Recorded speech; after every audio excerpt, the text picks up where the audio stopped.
14th, 2021, here with Joe Madden, of course, as always. Well, it's yesterday was one of those days for me. It was like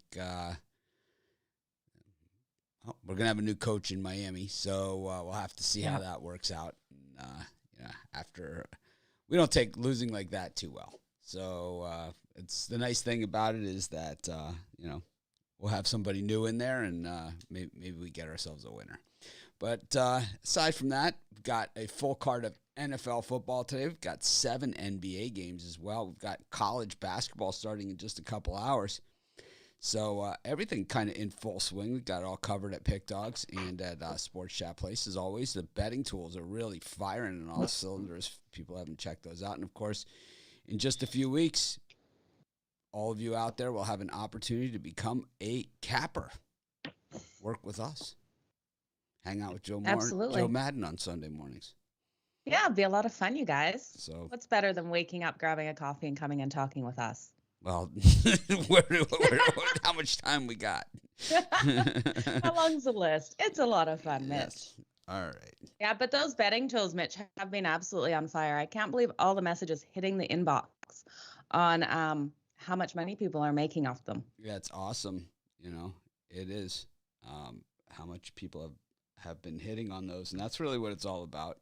It's about putting people on winners. I'm not here to sell picks, and I'm not here to do any of those things. I'm here to help you guys win. It doesn't really matter to me one way or another. I'm fine. It's like, and everybody else here is going to be fine too. But as long as you guys are winning, that's really what makes it all go around. So we're excited about that. Absolutely. They're fantastic, you guys. So if you haven't checked them out, make sure you go over to both Pick Dogs and Sports Chat's Place tools to check those out.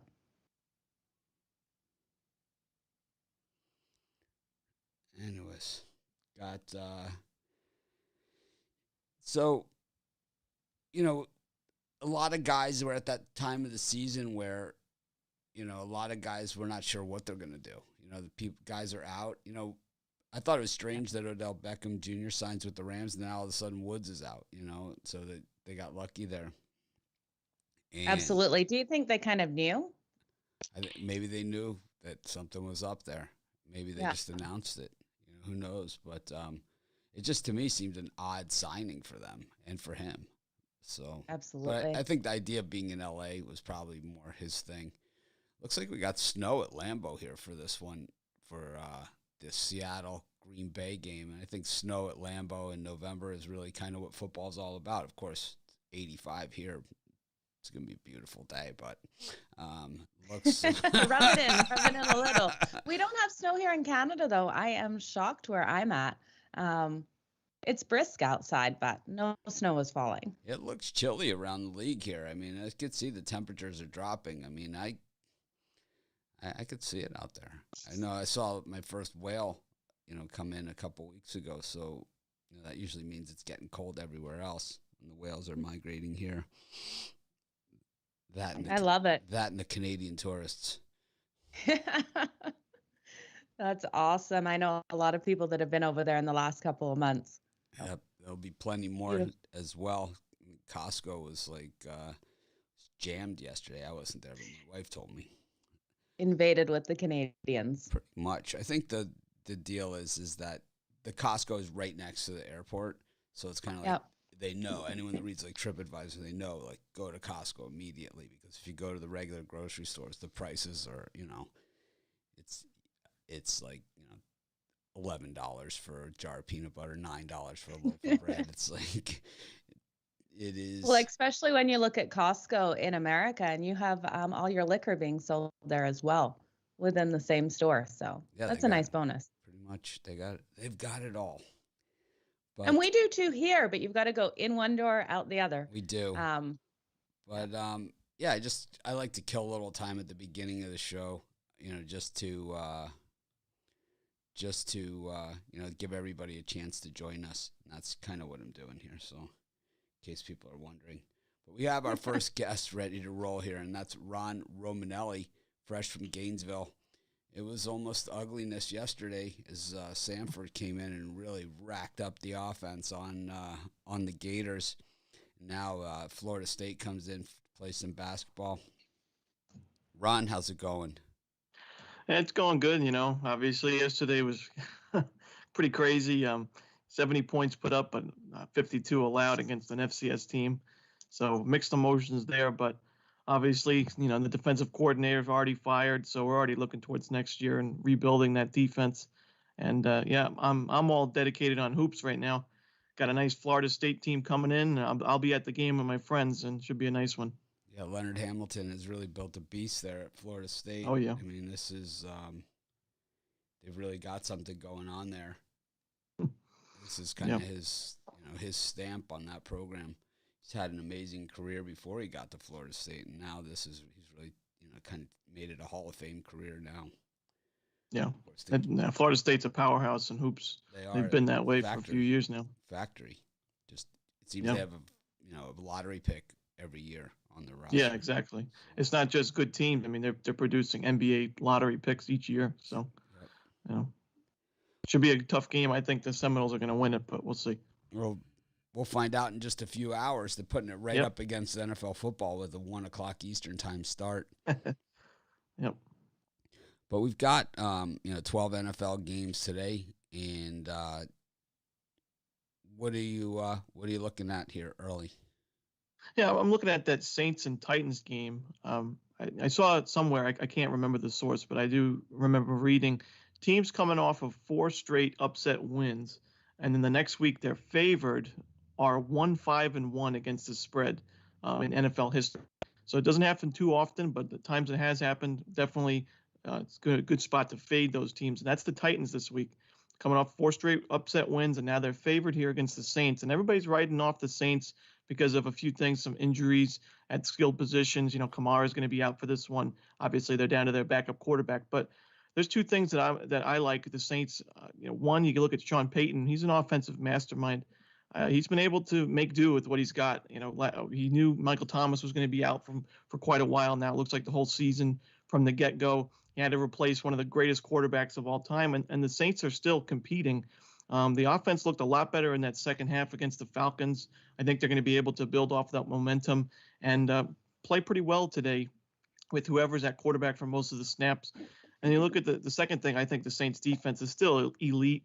It wasn't the best week last week, but the Saints are still putting good pressure on the quarterback. They have 10 sacks in the last 3 weeks combined. I think they're going to be able to put some pressure on Tennessee. Obviously, Henry's out, so I think the Titans' run game is going to struggle, and it depends on who's going to be quarterback. It looks like Ryan Tannehill will go at quarterback, but either him or Woodside, I think, is going to get plenty of pressure on him. And I think the Saints are going to be able to keep this one close. I think it's a low-scoring game, so getting any points is valuable in my eyes. So I'll take the 3 points. I think it's a field goal game, and I think the Saints could win it outright. Joe, we saw Trevor Siemian throw the ball directly at defenders last week. Not a great strategy in the National Football League. He's thrown to a spot, and that's all fine and well, but you got to look to make sure your guy is actually headed towards that spot at some point, at least in that general direction. Siemian failed to do that, just like he did in Denver, where he just basically throws the ball directly into the other player's chest. You think the Saints turn that around today? No, I don't. I think he's going to continue to throw to the spot that the play was called at, even if his player is there or not.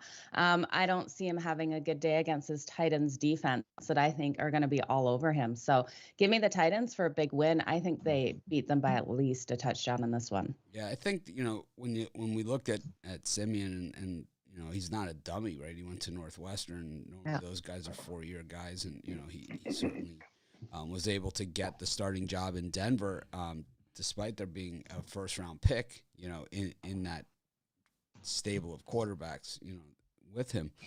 But, I thought that last week the loss was 100% on him. I thought it was 110% on him. He was hideous and inexcusable. I think it was one thing when they were unable to game plan against him the first game, and he came in, and they didn't expect it when they, the horse-collared Jameis Winston knocked him out of the game, so they weren't quite ready for him. But then last game, it was like the Falcons knew exactly where he was going to throw the ball. They just put a guy there. He just stood there, and Siemian just threw it right at him. And that pretty much is the way that it worked. And I just don't know if you can overcome that in a week. Well, I think another thing is Simeon threw 41 times last week. I don't think that's going to be the game plan this week. 38 of them hit defenders, directly square in between the numbers. Sean Payton, I think, is going to have a game plan to where they're not going to put the ball in his hands too often. You're going to see some trickery probably, and Payton, like I said, he's an offensive mastermind. I don't think he's going to be unprepared for this one. I think he's going to go into it with the plays that make sense, and I think Simeon will just be kind of the placeholder for this one, but we'll see. The teams that have been riding high have not held up in the NFL this season at all. It's a crashing halt. I mean, this Titans team, tough to figure out, right? I mean, they'll go in and beat up the Rams in Los Angeles. They'll lose outright to the Jets. I mean, and that's pretty much the way this Titans team has been. But, I know you're going to the game today. You said that, and yesterday your Prairie View A&M just didn't fight the good fight there against Michigan. They didn't even cover the spread.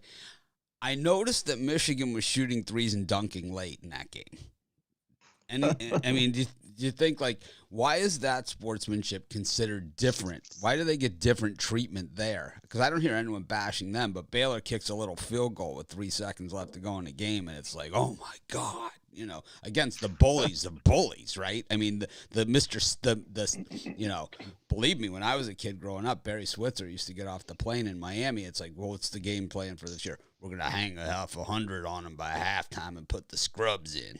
It's like, that's what he used to say. And it's like, so it's not okay to punch them back in the face. I don't understand. What do you think of that? Yeah, I really don't know. I mean, Michigan's obviously the darlings of college hoops. They were, one of the big favorites other than Gonzaga to win it this year. So, even against Prairie View A&M, which you got to give them credit. You look at the schedule that they've got. I mean, they play Oklahoma State today.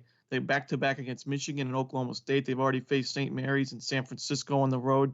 They got Texas Tech on deck after this game. So, if Michigan wants to rub it in, good for them, all they want. They barely covered the spread. It was only, they were laying 23.5. They won by 28, I believe. But, it is what it is. I don't really, when teams kind of dress up the score a bit, it doesn't really bother me. Yeah, but they were up by 24 shooting threes. Yeah. Yeah, I know. It's tough to watch sometimes, but I think it depends on the person. I know some people, they can't stand it. They don't think it belongs in the sport.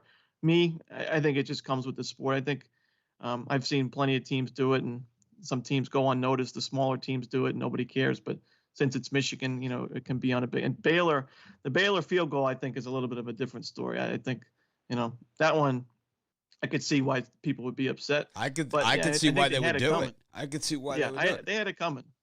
Let's look at the Baylor Oklahoma scores for the last 50 years. Oh yeah. I mean, let's look at them. I mean, there's going to be some 78 to nothings in there, because that's what Oklahoma does. They're the bully, and the bullies don't like to get punched in the face. It's like when Miami blocked the punt against Notre Dame, and ran it for a touchdown up by 58. It's like they start crying, like, all of a sudden, like, oh, when someone does it to them, they don't like it so much. You have to run up the clock. It's a competition. This isn't a. Well, there's 3 seconds. Okay, let's take our foot off the gas. Well, there's 3 seconds. There's 3 seconds. 3 seconds left to go in the game. Up by 20. If I was the coach, I would have been calling a touchdown. I would have been like, "Let's get the touchdown. Let's just stick it to them here." How about Aranda's explanation instead of saying, "Hey, I'm the coach of this team, and that's my decision to make," kind of the way the Alabama coaches have always said it, right, at the press conferences. I mean, Forrest Gregg used to say it all the time. He's like, I'm the coach, and that's my decision, and I stand behind it. Instead of that, Absolutely. He says, well, it's one of the tiebreakers, the point differential is one of the tiebreakers. He needs to do that. My son's team was up last night. 55 seconds left. They drove all the way down that field. Yeah. And got another touchdown. Why not? That's what you got to do. Yeah, That's what you have to play like. I love it. Yeah, I hate to take a knee, set up the position for the kick. I hate that stuff. That's like Chris Peterson always punches it in. It's like I don't know. Yeah, personally, it doesn't bother me. I don't like when say there's like a pick six on the last play and the guy goes out of bounds at the 1 yard line. I say you just punch it in because sometimes these are the only touchdowns these kids are going to get in their college careers. So well, we have one more comment here, and I'll let you go. But it says Ohio State passes the eye test. Do you think Ohio State passes any eye test at all? They've beaten no ranked teams, right? All season. They haven't beaten a ranked team yet. Yeah. They beat Penn State. They've got the they beat Penn State, but Penn State has what, 5 losses now? That's their big win. Penn State was ranked 20th when they beat them. Okay, so they were ranked, but now they have 4 or 5 losses. How do they pass an eye test? What eye test did they pass? The eye test that I saw was Oregon having their way with them in Columbus without their best player. That's really was the eye test. No, I don't know. I'm missing it. Well, they got 2 shots at the eye test coming up, and this next week's a big one. Michigan State's not going to go down easy. No way. This is one of the best games on the board. They should have beat Maryland by 100 yesterday. I mean, they wrecked them. They scored a touchdown in the first 5 seconds of that game, and they never looked back. They were just like, oh, they're going to be depressed because of the loss last week. It was like 3 plays, 88 yards. It was like, I don't think so. They're dancing.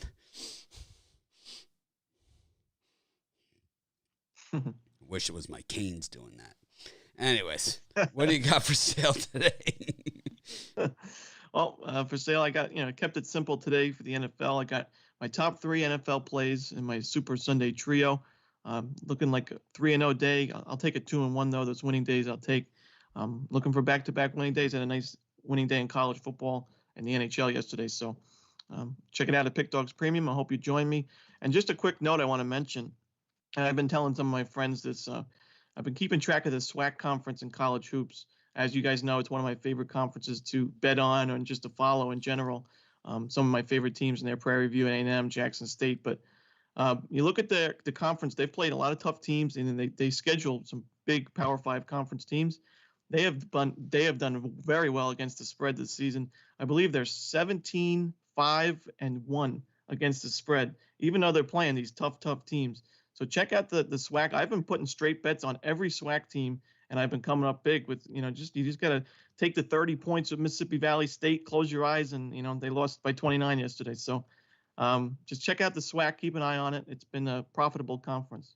Gotta love this. Get your SWAC on. Mm-hmm. Get your SWAC on. Well, thanks, Ron. And the follow-up comment here. Cincinnati can't even blow out weaker teams. Against the common opponents, they had very similar results. Tulsa and Indiana, very, very similar results for both those teams. So Ohio State struggled with Tulsa, and they both blew out Indiana at Indiana. So I don't know. I don't know what you're watching. People have short memories when it comes to, I guess it's the ESPN generation. They don't actually watch. They just watch what those idiots have to say because they have a financial interest in the game. It's like it's funny to see them change their opinions as it's piped in through their ear. It's like well, let's see what they would have to say if they were with us every week. But anyways, Ron is with us every week. Thanks for joining us. We'll see you Tuesday, of course, with Joe and I going over some college football opening lines and opinions. Just a couple of those shows left. We'll probably squeeze in some college hoops while we got you there. So have a great day and enjoy yourself at the game. And probably make some good friends there. Should be a good time. Chomp, chomp. Go Gators. Make sure you post some pictures. I can't wait to see. I sure will. Good luck, everybody. Good luck. Well, that was Ron Romanelli, of course, with us every week and with us during the week as well. Also does, a lot of write-ups at Pick Dogs as well. So definitely one of our guys, right? Yeah. You guys, if you're looking for his best picks, head on over to pickdogs.com. Let's see who else we got in the green room. We got a great lineup today, Mitch. I'm excited for the show. Lineup. Yeah. Just trying to figure out who's next. I guess it will be, you could bring in Sean Murphy. Perfect. Do you want to do Sean or Al Ninos? How about Al Ninos? I got him queued up. Al actually was, so confession here. I actually got the times. I'm still got the times mixed up. It's like I'm struggling because we don't change clocks here. So I don't even know what time it is anymore. So I don't know what time. show starts. So I rang everybody an hour early today for the show. Yeah. So Al and Joe were the only ones that showed up. But it did happen. I was sitting here and I was like, oh, wow, did I really use my time this morning? Definitely. But anyways, they set me straight in a hurry. And actually, it was so weird because I had an hour to actually do stuff, to just actually it was so weird to it's like I want to get a new microphone, so I looked for my new microphone. I wanted to get this, and it's like, wow, I actually had time to look. So cool. Good way to start your Sunday, Mitch. Yeah, it was I'm happy so with weird. that time. I never get an hour like that to do that stuff.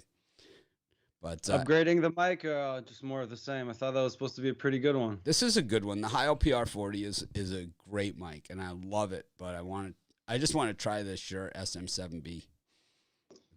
It's a classic, and I know everyone raves about it, so I want to give it a shot. So why not? I use it, so treat myself. Hope you like it. Me too. If not, I'll have my Heil PR. I still have my other one too. It's a good backup. Yeah, it's better great backup than some teams have to put up with today. Speaking of which, That's a good point. Love it. What are you looking at today in the NFL? Not the prettiest game, but we're looking at the Broncos here hosting the Eagles, coming off a very impressive 30-16 win in Dallas, which is their second straight win actually. They've played pretty well against the bad teams, except for that slip up in Pittsburgh. Their other three losses, though, were against the Ravens, Raiders, and a 3-point loss in Cleveland. So, not necessarily games they're expected to win, to say the least. The Eagles haven't had the easiest schedule either, but definitely would have wanted that field goal they opened at if I was backing them. I don't expect Denver to blow them out by any means, but they do have the better defense, which is probably their biggest advantage and the reason I'll be going with them. They did trade Von Miller away, which was a huge piece of that defense, but they really stepped up without him last week, and I think they really want to show that this defense wasn't all just about him, and I think they come out pretty strong again. They faced a very talented offense last week, and I think it's a bit easier task this week. So don't see them giving up too many points here. They're still dealing with some injuries there, though. It's not just Von Miller that'll be missing, but again, just expect the next man to step up, and I think they play well. And I'll lay the 1.5 here with the Broncos at home. I think home field would be another huge advantage too. It's definitely that time of year where everybody has injuries to deal with. Joe, what do you think about this one? Yeah, I'm completely with you on this one. I think this line is too low. I think Denver should have been favored by a lot more in this one. We're looking at a defense that is the difference. You're completely right. I think they're going to own the time of possession in this game as well. I don't see it going any other way, but Denver getting a nice win here at home. They're 4-1 against the spread against losing records teams. And I don't believe in this Eagles team. 3-8 against the spread in their last 11 road games. They're going to struggle today. Their defense is giving up 24.2 points per game, while Denver's defense is only giving up 17. I think it's going to be a low-scoring, hard-hitting one. Yeah, the Sharps really got crushed last week on the Eagles. They got just busted up, in that 1-point spread against the Chargers, which didn't even make any sense either. This line looks a little light as well, and it's just not a lot of faith in the Broncos. I thought getting rid of Von Miller was one of those situations where it was a good move for both involved. I think it was a good move for Von Miller. He's definitely in the second part of his career at this point, and being surrounded by those veterans with a team that has a chance to win now is a great move for him, and it's fair. And he is one of the better players to ever play his position. And it's always nice to see those guys to get another chance to absolutely win. I don't know with that quarterback exactly where they're going, but I think that for Denver, it frees up a tremendous amount of salary because this guy makes a ton. He makes best ever money, I believe. So it will free up a ton of cap for them going forward. So I think that is part of it. The Rams, I don't understand. I guess at some point they will have to bite the bullet and pay the price. That's the way that this usually works with these guys. Von Miller makes $17 million a year. He's at $70 million guaranteed was his last contract. 6-year, $114,100,000 contract is what he's sitting on. So at that point, it's kind of it's. They did have some money to play with, though, the Rams, didn't they? Well, apparently they do. Apparently they're more than we do. But the thing is he obviously didn't fit in the plans. They didn't feel he was going to be the difference maker. And I think sometimes you got to give the younger guys the chance, to go in there and replace. Obviously, they want to win games. They're not going to trade away an opportunity to win games. But looking at the Eagles here, I just, I think that the Rager pick from last year actually, I believe, is not as bad as it looked at the time. And Devonta Smith appears to be a player. Unfortunately, they have a guy that throws the ball like I do, playing quarterback, and that's a problem. It's like, I think you or I could do the same thing as far as the arm strength. I mean, obviously Jalen Hurts can run the football, but that doesn't really translate at the NFL level when you can't. The guys that are effective mobile QBs also have rocket arms. Russell Wilson, baseball player. Mike Vick, right? I mean, these are guys that can really throw the ball. The guys who've been mobile. I love my mobile quarterbacks as much as anyone. But this guy's got a rag arm. This guy's got a he starts to throw the ball. Yeah, rag arm. It's the dual threat part. That's the big thing. Yeah, and I can only imagine how bad these throws are going to get in the altitude in Denver. I like the over in interceptions in this one. Joe, they've turned it over quite a few times. So. Yeah, and it's like in Denver, the ball will sail on you, so he's gonna have that problem as well because he doesn't have any experience playing there. I mean, you look at his college career; he didn't play any games out in the altitude either. But anyways, what do you got going on at Pick Dogs today? Really liked quite a few things across all sports. Just one college basketball play, but I do have a 7-pack with my 3 best NFL, 2 best NHL, and 2 best NBA bets. So if you want to check that out. If not, if you're just into one sport, I got a couple different packages sold individually as well. But again, this is probably the best time to check out a long-term pass or a 2-for-1 capper deal. Pair me up with another one of your favorite cappers. What's up with the Lakers? Is just a bump in the road or time to hit the panic button? It's too early to hit the panic button, and LeBron still hasn't really played, but they didn't even come out as strong as I wanted them to when he was playing, but it's still early and don't think they're too worried about it yet. As long as they get in the playoffs, I think they'll have a shot. So it's probably looking like that kind of season. They probably won't be playing for first place, but I think they just sneak into the playoffs and give themselves a chance. Well, I think they tried that approach last year of sneaking into the playoffs and giving themselves a chance. They end up in the play-in tournament, right? And it's like that did not work out. I hope they do a little better than that. Yeah, but, I think they realized that if they want to just get into the playoffs and have a chance, you got to at least be in that 4-5 spot. If you don't want to be playing, one of the big guns right out of the gate like that. I mean, the Western Conference, there's not going to be any gimmies, in the West this year. No. So it's a very tough conference. Yeah. All right. It always is. I mean, usually is. Yeah. Well, thanks for joining us, and of course, we'll see you next week right here, and of course during the week on the drive-through. Looking forward to it, and the drive-through. Always fun doing both. So yeah, enjoy the games today, and see you then. All right. Best of luck today. Thanks. You too. That was Al Ninos. Of course, get his picks over at pickdogs.com.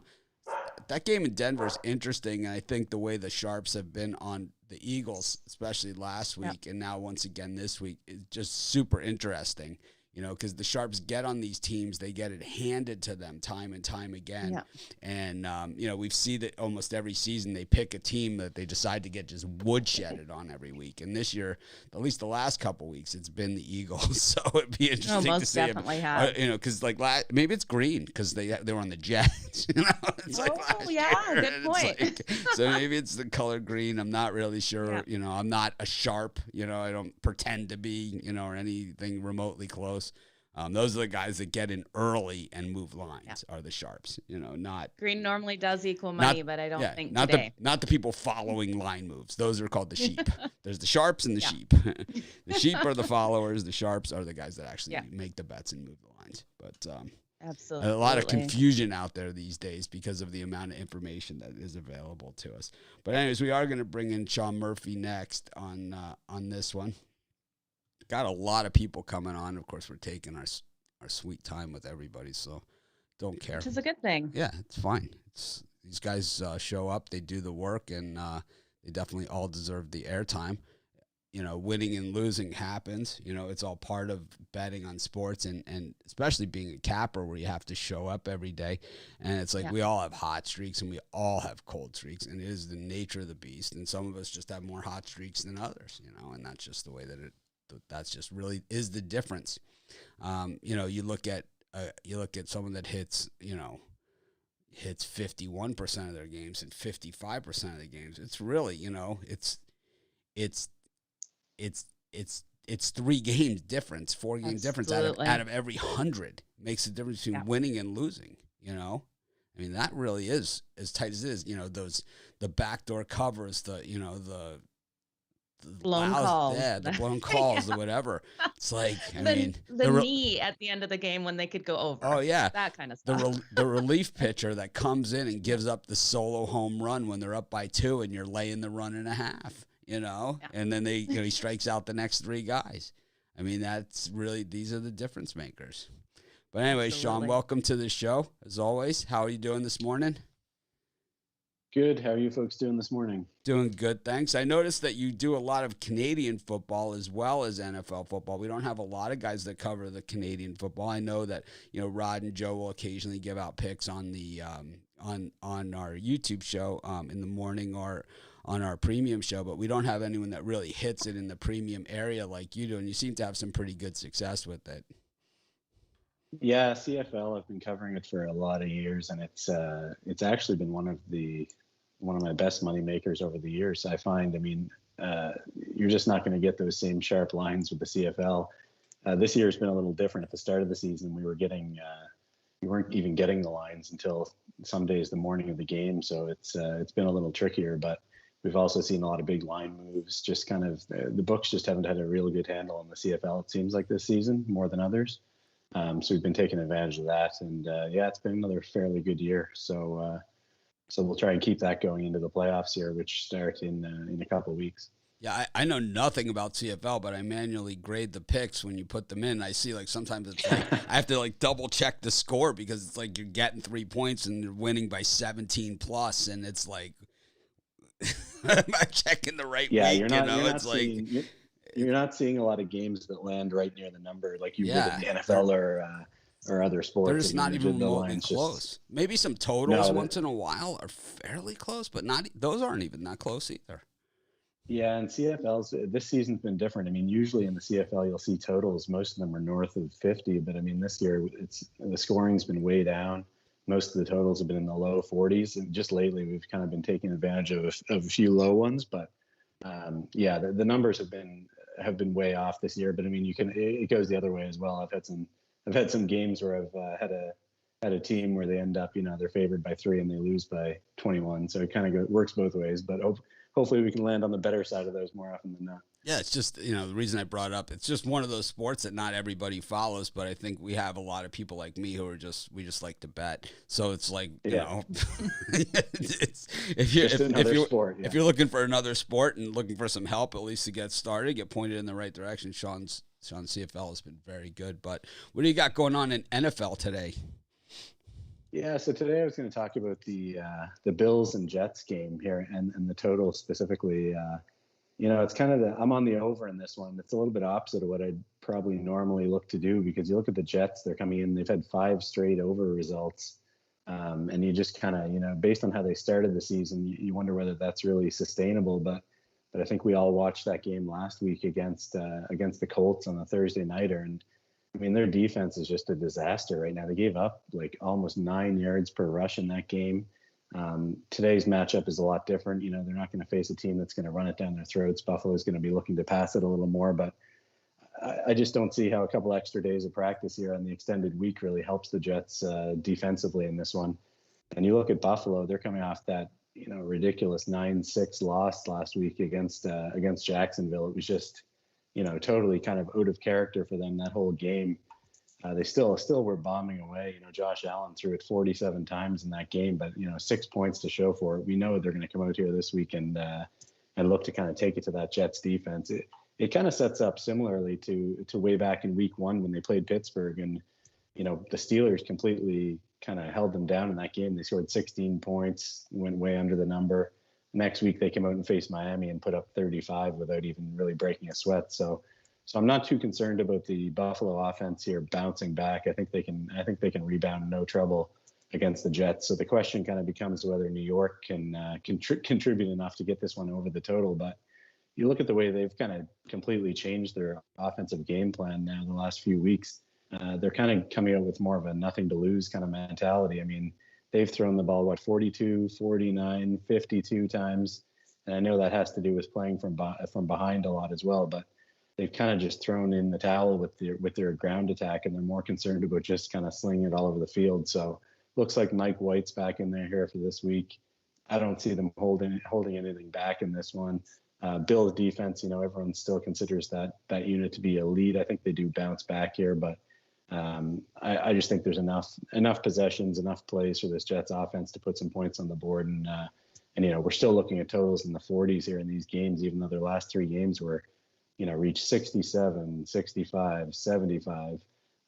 This has been a low scoring series, but I think this number is just going to be too low today. I think it finds its way over the total. Yeah, these games have been unbelievably tight through the years. Joe?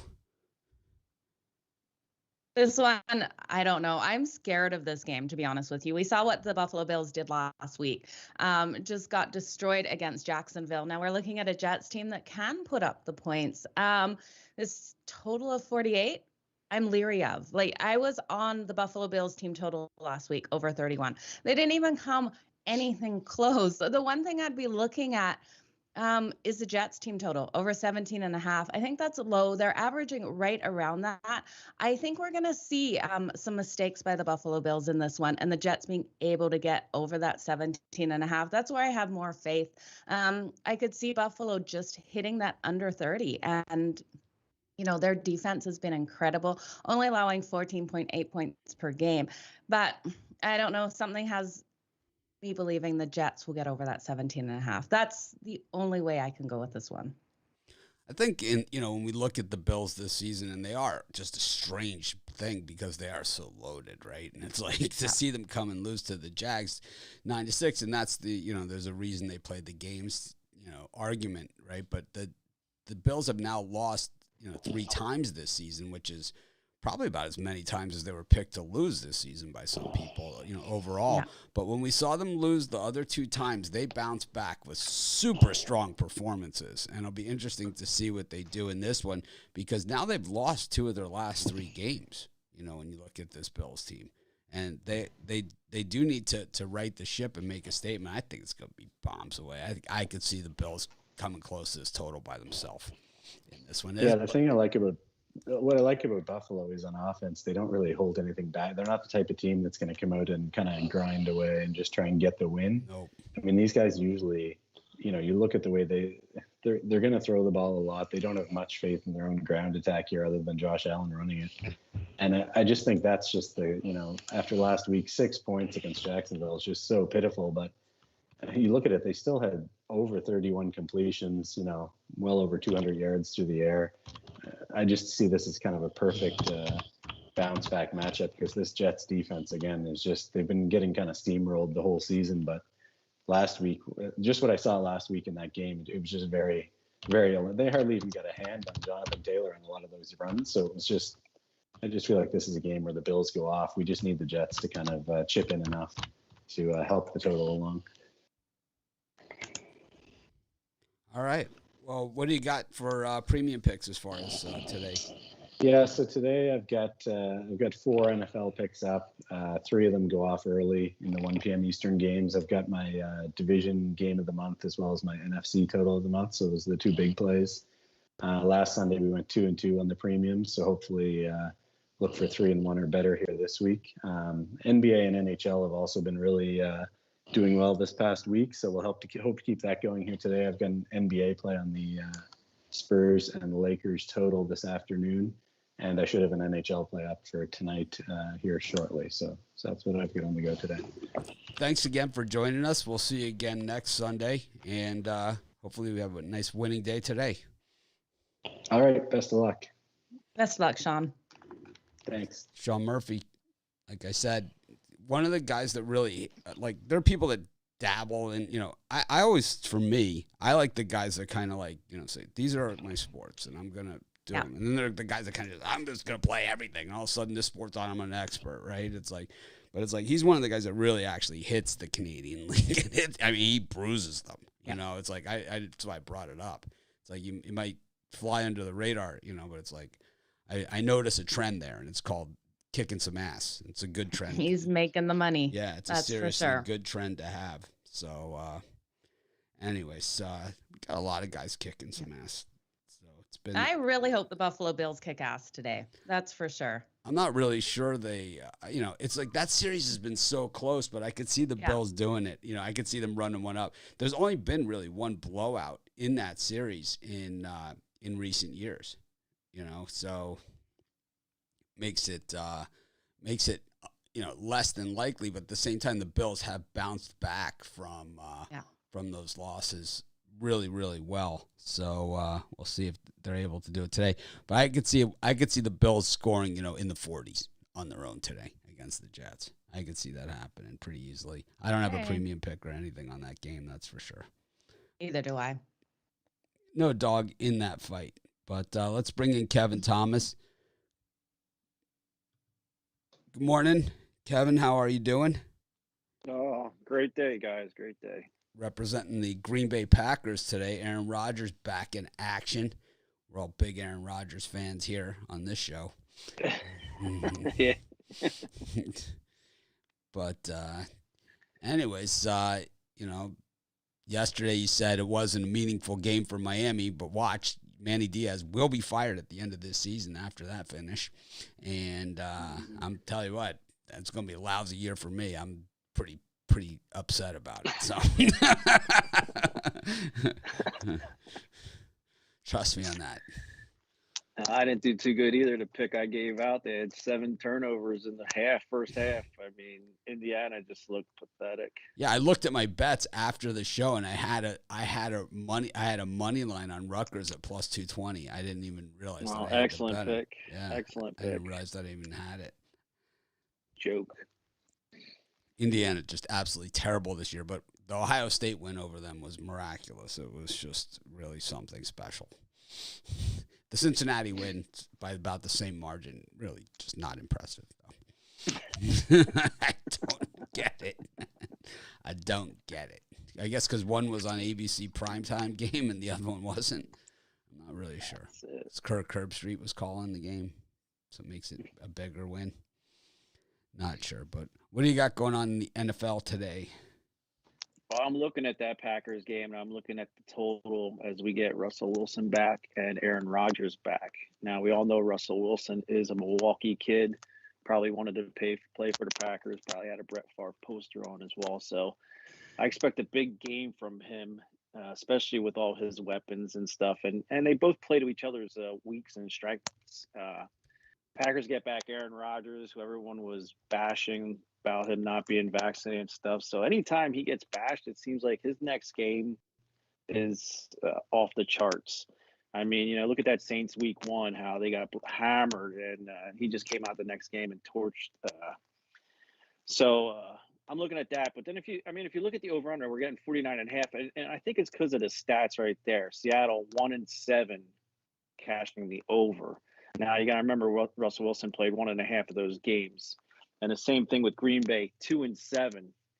Green Bay, with Matt LaFleur, they like to run the ball, the little quick options and stuff, but they're averaging 24 points a game. They scored 24 against some of the better defenses. We got Arizona, Washington, Chicago, and then Cincinnati. And yeah, Cincinnati does have a good defense, and they put 25 on them. So Seattle maybe the bye helps their defense, but they don't have a great defense. They're not really that good. I mean, Wagner, he's a stud, but other than that, Aaron Rodgers can light them up. You got Scantling back. Him and Adams hadn't played together in 2 weeks because Adams was out last week with the COVID as well, or 2 weeks prior. So I expect big things from this Green Bay's offense, and I think Seattle's going to go toe to toe with them because they need to win at 3-5. And like I said, Russell loves playing in the snow. I think if he had a choice, he would swap with Aaron Rodgers if they wanted to be in each other's teams. And I would take Russell Wilson. He's mobile and he's accurate, and he's got Metcalf and Lockett that scares me because our corners, as we did good against Kelsey in the Chiefs game, we're good at bump and run with our tall corners, but we can't stretch the field. And Lockett's going to stretch the field, and Metcalf's a beast. So I expect lots of points here. I'm looking at 51 points, but you can get it at 49.5. Joe, what are you thinking in this one? Packers and the Seahawks in the snow in Lambeau. Yeah, I'm a little worried with the total with the snow. I know they're going to clean off the field. I don't know how much it's going to be snowing during the game. That's one thing I'd be looking at. I like the Packers here. I think give me Aaron Rodgers, especially just like you said, Kevin, when he gets trashed, he comes out and has phenomenal games. I think he's going to have something to prove. I think he's going to shut down a lot of his haters, make them hate him more. Because people either love him or hate him. We know this. But look at the Packers. They're 8-0 against the spread in their last 8 games overall. 5-0 against the spread in their last 5 games as a favorite. They're going to come out and do it again. I know Russell Wilson is back, and he is a great quarterback. Nothing against them. I think just the Packers at home are something special. I think I like both these quarterbacks. These guys are both guys with chips on their shoulder, something to prove every single week. Russell Wilson was a 2-star recruit out of high school when he signed with NC State. This guy, 3rd round NFL draft pick. Aaron Rodgers, passed on by his home team who needed a quarterback, and ended up getting picked, almost 20th in the NFL draft. Plays every game like he's got something to prove. And, Russell Wilson is the same, So these guys, 2 of the best in the business and, 2 guys that have the rings to show for it. So these guys know how to win. But the thing about this series that we know, the home team has won 9 in a row. And I don't know if that's going to change here today.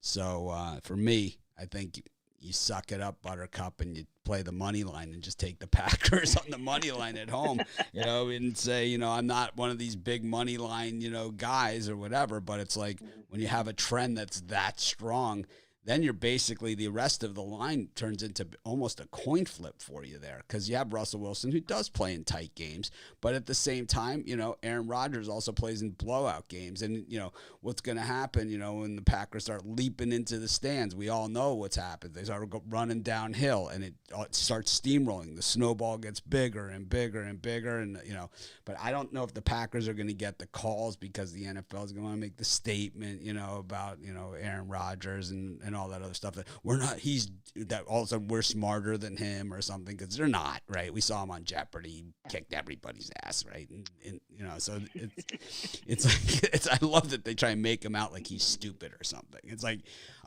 this guy, did you see him on Jeopardy? It was like, it was a fight, they would have stopped it, So I don't know. It's sad that has to come into the game, but like I said, the home team's won 9 in a row, and one of those games was the one with the referee, with the substitute refs, where it brought the regular refs back to work. It was that Monday night game, the golden tape play, So I think Aaron Rodgers was sacked 9 times in the first half of that game. Different Seattle defense. This should be a good one, though. This should be a good one. Well, the over is 8-3-1 last 12 between these two, so I expect that 49.5 to go over. I think it's going to be beautiful weather as they heat that turf up. That grass gets heated up underneath. Yeah, I still think when the snow's coming down, it's just in November at Lambeau, it's kind of like, this is football. Yeah, they're great games to watch for sure. What do you got today at Pick Dogs? Oh, I actually have a game of the year, but you're going to have to watch that because they just ruled out a couple players. I mean, I'm I'm loving my pick because I'm on the right side with the players they're ruling out. But I don't know how much that line has moved. But you can still get on my 3-pack. My NFL 3-pack is full of some good winners. I'm 58% for the season. Like I've been saying, I've been there since week 1, and it's week 10. I'm still on the leaderboard, 970 units, 58% winners. So you can't go wrong with the game of the year or the 3-pack. All right. Well, the way our policy works on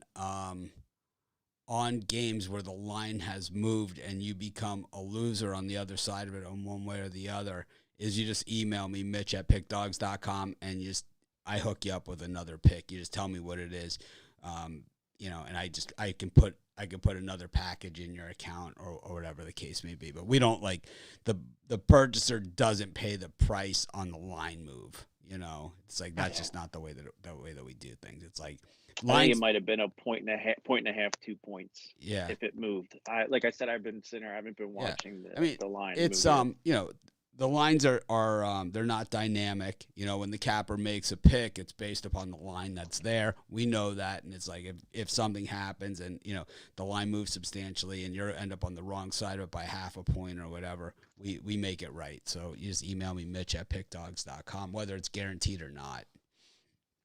Doesn't mean we guarantee non-guaranteed. It means that if it's a line where it's graded, where it's say the line's at 10. And, the line goes to 6 and they win by 7, something like that, where you're laying in the middle. Only fair. Yeah. Only fair. Exactly.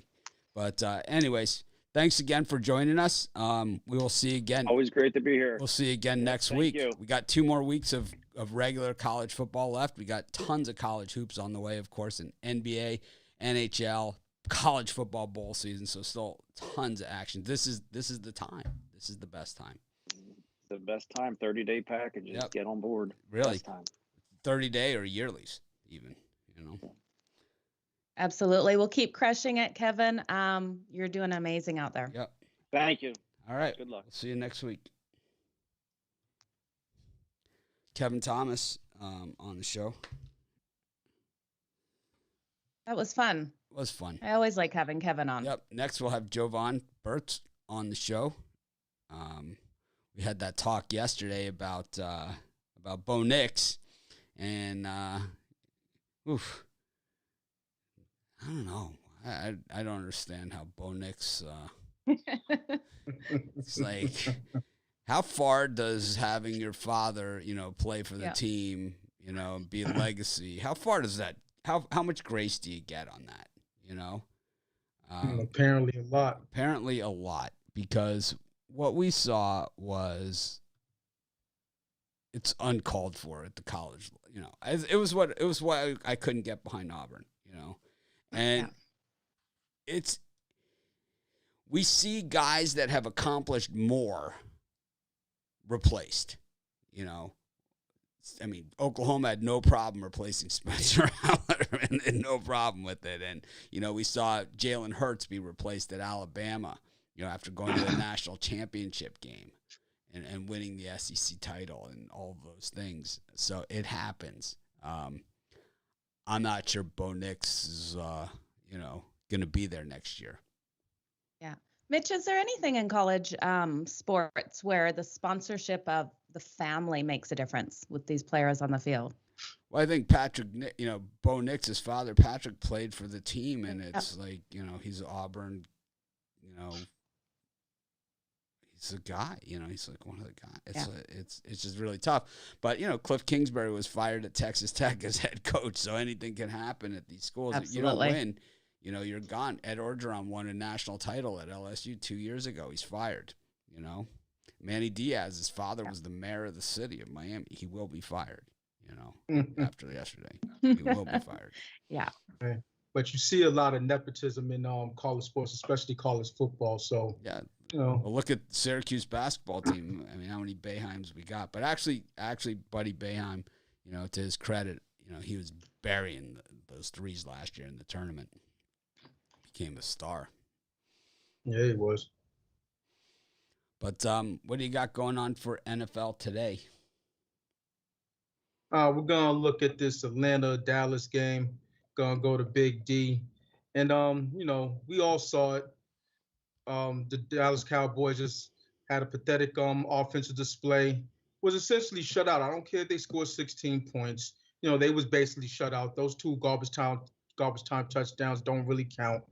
But in this one, you got to look at a bounce back performance by them. To have they should have had a good week of practice.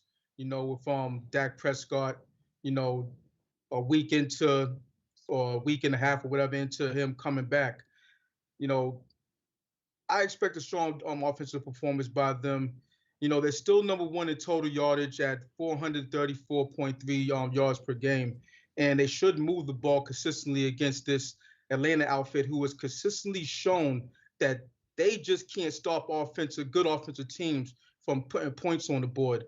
They give up 27.5 points per game, and the Falcons on their side of the ball, they'll also move the ball against Dallas, because Dallas is the 25th team in the league in pass defense.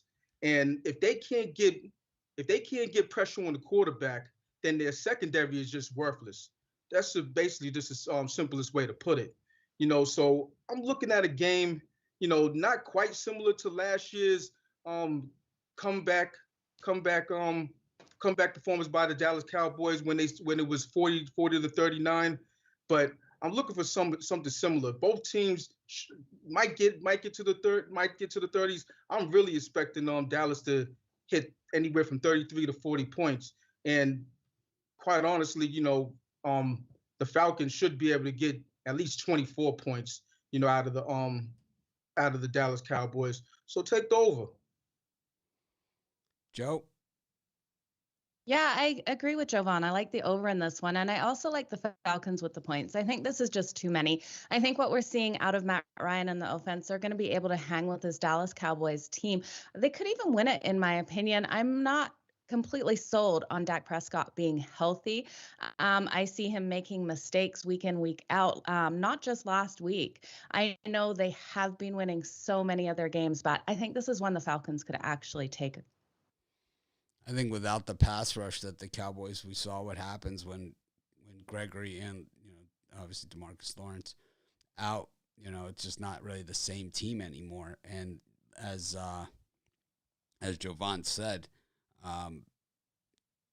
the secondary is average at best, and the way that it works in the NFL, and I say this all the time, is you're not allowed to play pass defense anymore because of fantasy football, because of all the people that play fantasy football. They don't want to lose those people. So, which is why we heard all the whining on Thursday about the game, which I loved. But they had, so the way that it works now is that you have these guys, and they're called cover corners, and they actually, it used to be called man coverage, right? But now they call them cover corners, and they get paid the most money of any, next to quarterbacks, they make the most. And there's about a dozen of them that are just elite at this.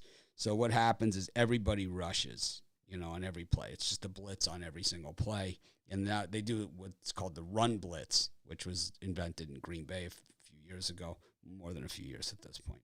They do the run blitz on every play, or just an all-out blitz, because you're not allowed to cover the receivers anymore. So the only chance you have is to rush the quarterback. So then what they do is they just throw the ball up, and generally it becomes this prayer. And so you have, these guys that can seriously run and jump playing receiver, guys like CeeDee Lamb, and, right? I mean, this guy's crazy athletic, right? I mean, look at the Hollywood Brown, it's like, or Tyreek Hill. I mean, you could throw the ball 100 yards down the field because this guy is the only one who's going to be able to run that thing down, right? So that's what they do. But when the quarterback's under, duress like that, that's when, so a guy like Diggs, who's okay, he's not that high level. When the quarterback, he all of a sudden becomes a good corner because the ball, these prayers are coming up short. So he's right there for the interception. But the problem is when you can't apply that pass rush anymore and the guy's got time to sit in the pocket, well, all of a sudden, it's Teddy Bridgewater having his way with you. And that is not a good sign. at all because Teddy Bridgewater is a nice quarterback. He's a serviceable quarterback. He's better than most. He's not better than a lot as well. He's good, but he's not, wow, we got Teddy Bridgewater. He's not Middle road. right, but he's good. He's not going to kill you. He's likely not going to carry you on his back either. He's one of those guys, and he's good. It's like I would take him over, tons over like Goff or Hurts or any of those guys, right? But the thing is that he's not a guy that's going to pick you apart like Tom Brady either. And the thing is that Matt Ryan is, and without Gregory and without Lawrence, you can't get that. They can't get that pressure on the quarterback. So they're going to have to blitz, and that's going to leave people open. And like I said, this guy's a surgeon. He's going to carve him up. I actually played the extended line on this one. I play in the NFL. I don't play a lot of regular point spread bets. I play the alternate lines, and I took this one with the Falcons plus 3.5. That's where I'm at. I like it. So I think Dallas either wins by 25 with the crap calls, or it comes down to a last-second field goal, one way or the other. But anyways, That's how money gets made. You gotta take your shots in the NFL. That's what well, the NFL is a crapshoot all the way, so I only play, I go through my bets with Joe when we do our halftime, before we go on the air for halftime. Yeah. It's always, alternate lines every game. That's how I do it. That's how I pay for all this crap. That's how I pay for all this crap. That's how I do it. But anyways, yeah, I think this is a real interesting game, and I think that was exactly the take that I had on it, is that Dallas secondary isn't very good without the pass rush. And Lawrence and Gregory, it's not just two guys. It's two the better, You don't have, it's like, you look at that injury list for the Cowboys, just a mile and a half long. It's a mass unit. It is. It's one of the longest injury lists in the entire league. Well, what else you got going on at Pick Dogs today? I got my Show Me the Money NFL 5-pack. 5 plays that, I keyed in on, and I liked throughout the week, and I liked more as the week went on, because I like to hold out on a lot of my plays, so I won't put my plays on early. But this particular week, things progressed. Some players were out, some plays, got ruled in, and it worked to my advantage, and I pulled the trigger on these plays. And I think, I actually don't have a lot of size. I have over-unders, but they worked out for me. So, I have that 5 plays that I think are going to be hitters. And, I'll have a couple basketball plays momentarily. I have one already on there. I don't know if they'll be just for longer term clients, or I'll put it out as a package. But regardless of what I choose, it's all there. Sports Chat, play some Pick Dogs. So come get it. Awesome. Well, thanks for joining us today. That was a fun one. I like this format. So I get a chance to talk to everyone, talk football. It's what I do, and it's like, believe me, if I had 5-6 hours to do it, I could fill the whole time. So matching today. So we're matching a lot of winners. It's fine. Hopefully, don't say the winners fit with it. All right. So have a great day. Thanks again, Jovan. We'll see you next week. And of course, during the week on the drive-through. Best of luck, Jovan. Right. All right. Jovan Burtz was one of our cappers we got from our Become a Capper contest last year. And we'll be starting a new contest on December 1st. We haven't put the rules out yet, but I know I'll get a ton of emails now that I've said that. How do I enter? Instead of emailing me, follow us on Twitter, follow us on Instagram. That is where the contest will be run. The rules, everything will be posted there. I promise. Under the Pick Dogs Twitter, you don't have to follow me, Betting Badass, if you don't want to. You don't have to follow Joe, but you can. A lot of people do. A lot more than follow me, that's for sure. And then, but follow the Pick Dogs Twitter and, of course, the Pick Dogs Instagram. And that's where the contest will be. The rules will be there, everything, and you can become a capper on our site and hang out with Joe Madden on Sunday mornings talking NFL football. Absolutely. That's how it happens. It's gonna be a lot of fun. I can't wait to see who we get. Yeah, I think with the different rules this year, I'm not sure. I think we have a lot of people that are interested, and I think we're going to see a lot of people. I think with the rules this year and the way we're doing it, I don't know if we'll get as many people that are willing to do it, but we'll see. You know, it's like I think the people that will get entering the contest are the type of people that we want, and the type of people that are going to last in this business. And like our next guest, Big Al McMarty. It's been around the block a couple times in this industry, but and we mean that in a good way. But looks like the only time you can say that in a good way. Well, yesterday he did the full 24-hour string getting ready for college football Saturday. There he is. He said he had his NFL picks ready as well when he was on the show yesterday. So welcome, Mal. How are you doing today? Oh, I'm fine. I guess I have to enjoy my role as the grizzled veteran, right? After you've passed 50 years old, you have to embrace it. I'm with you. I'm a dinosaur, out there, but don't have the record that you do to go with it. Unfortunately, they just keep showing up. Oh, I don't know about that. I just keep showing up, but speaking of winning and losing, it's like we all go through hot streaks and we all go through cold streaks. It doesn't matter who you are, how long you've been doing it, how great you are, how dialed in you are. You have the game that you're going to win. That's just, all of a sudden, 17-year-old walk-on kicker in a 35-mile-an-hour crosswind, and it's like your whole handicapping just went out the window. How do you handle these hot and cold streaks? It's hard not to chase, right? When you're cold, and it's hard not to get overconfident when you're hot, right? It's I think everyone is different, and I don't know how.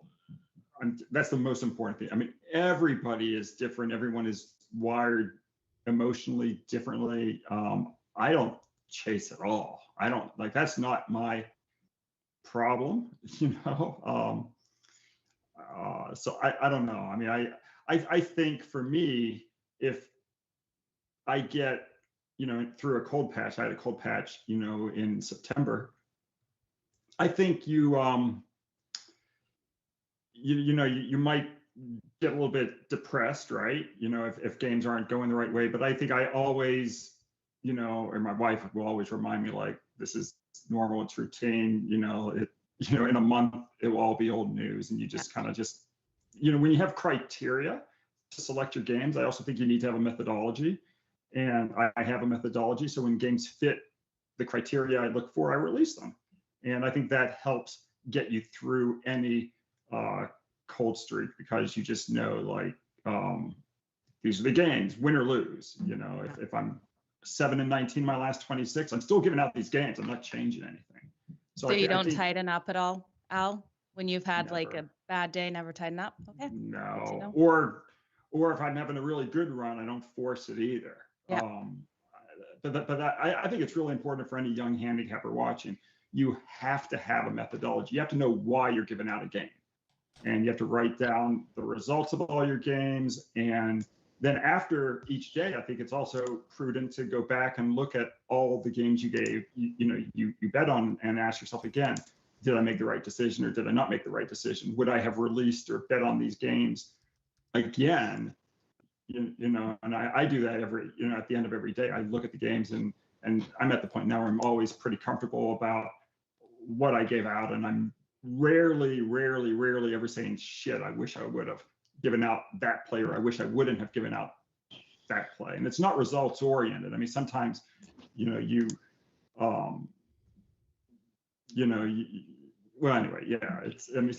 once in a while you might think like, I made the wrong decision there. You might have had a good reason. It might be that, damn, I don't want to lay 3.5 instead of 3, for example. Whatever the reason is, but I think you just need to have a methodology and just go with it. Are you making notes for yourself? Like there was a missed field goal, bad call on the field, player went out injured, in the cases that you lost? Me, never. Because I'm not watching the games to know there was a missed field goal or you know. Yeah. But you know, I you know, but everyone handicaps differently. A fundamental handicapper, you know, maybe making notes about players and stuff about, you know, things he overlooked or things he overvalued. So. Good to know. Thanks. No, it's good because it's all good advice, and I think what you know the thing is everyone is different. My regular picks. You know, I know when I'm cold, I can normally stick with my system, and it will pan itself out over time. It doesn't mean I'm gonna have a winning year all of a sudden, or a winning month all of a sudden, or a winning day all of a sudden. But what does mean is that the system I know over time and over the long haul it works, and it's like I also know that you know Joe Madden and I happen to be two of the best halftime pickers in the history of the game. So it's like, hey, so I got my second chance all the time. So. I think we've hit more.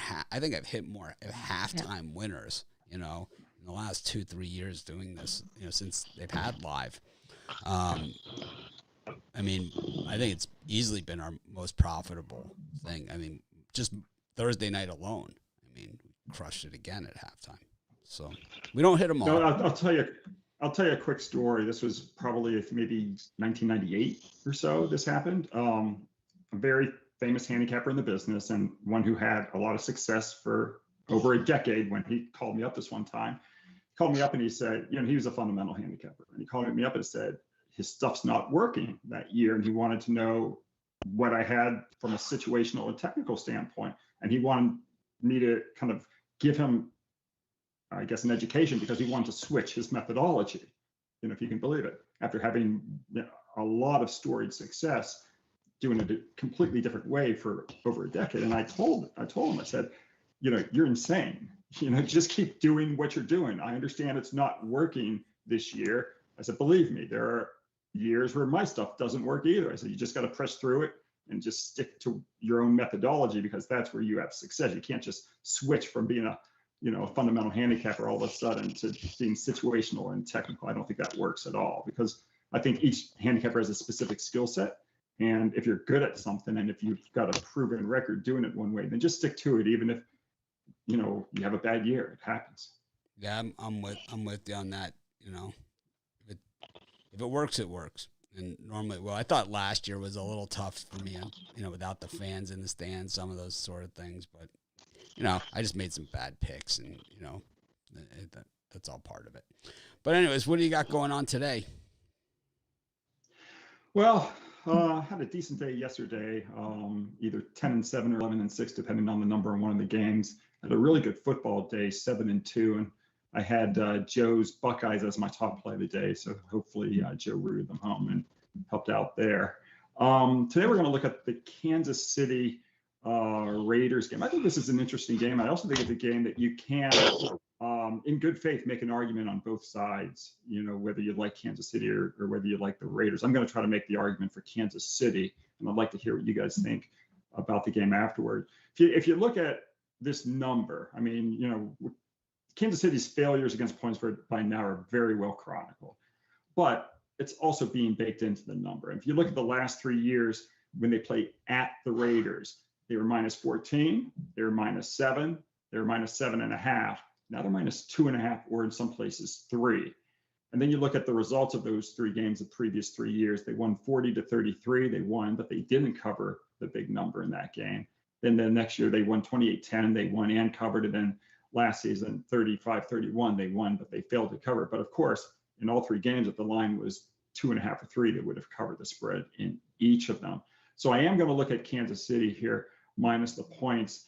And if you also look at what Kansas City's record is with these short numbers, when they're not favored by more than 3 points over the last several years, they're 21-9 ATS, including 16-3 ATS on the road. So I just think we've got this number here, especially when you can get it at -2.5. I think the value is on the Kansas City side. It's not a premium selection. I don't love the play by any stretch, but I would take Kansas City before I would take the Raiders. Joe, Chiefs lousy against the number this year, but Al says they could be the play here. He doesn't love it. Well, I hate disagreeing with you, Al, but I have to in this one. I think this comes down to what we've seen out of Kansas City so far this season. Um, I know that all the stats are saying to take them here, but I think when we look at this team versus a Raiders team that's had so much drama off the field and still has been pulling it together, I like the Raiders team plus the points. I was actually shocked they weren't favored in this one at home. Give me them as a home dog plus the points all day long with a sprinkle on the money line. I think they come out big. I think Kansas City has so many holes, especially on the defensive side of the ball. Their offensive line isn't protecting Patrick Mahomes at all. And even when they give him that protection, he's not making the big plays we saw last year. So I can't get behind KC at all. Yeah, this is. I would also say, Joe, there's a lot of numbers on there. I still want to call them open on the Las Vegas side as well. I mean, I wouldn't necessarily say the numbers are on Kansas City's favor. I mean, I can make an argument for Kansas City, which I just did. I can also make an argument for the Raiders as well. Yeah, I mean, the Raiders losing to the Giants last week certainly. They outgained them. They had turnovers. Oh, yeah.